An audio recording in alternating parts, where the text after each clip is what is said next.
Anything you've heard here that's either different from what you expected, reinforcing your kind of expectations as a shareholder, or what are you looking for that might be further to build the case here?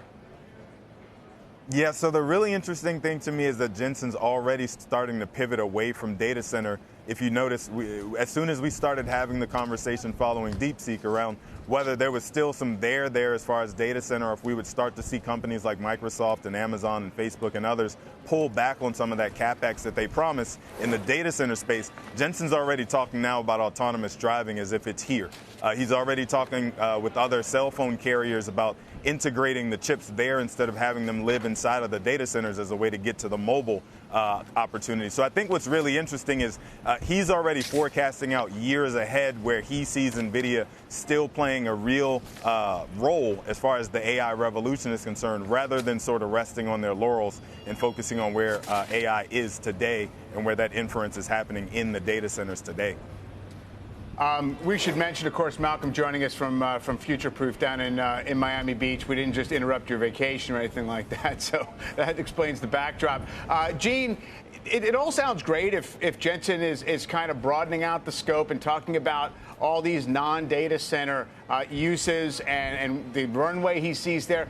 But, man, this has been the cleanest investment story for the longest time, right? It's just like insatiable demand for those GPUs, supply constraints, the massive revenue growth. And is that becoming complicated here? Has he said anything that's going to confirm the revenue outlook, let's say, for next year?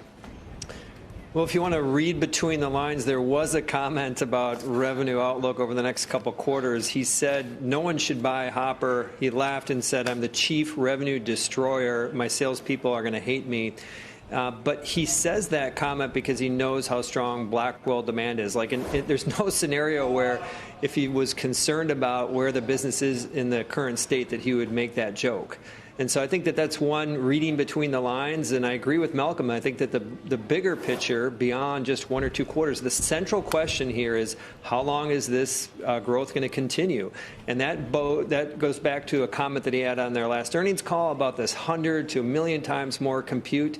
And by my count, he spent a third of the 2 hours building his case that we're still early in this build-out. And he talked about those autonomous opportunities, but I think the data center still is a huge opportunity for them. And so I really saw this as him reiterating his belief that we're still early, backfilling on some bold statements he made a few weeks ago. I guess, Malcolm, that's encouraging. On the other hand, I just do wonder if the customers here, the big cloud platforms and everybody else that's spending tens of billions of dollars this year and more on trying to build out this infrastructure, if they're happy to sign up for unending cycles of this. In other words, it's not like there's no time when they can essentially say, aha, we built something, it can now scale from here. It seems like it's a treadmill.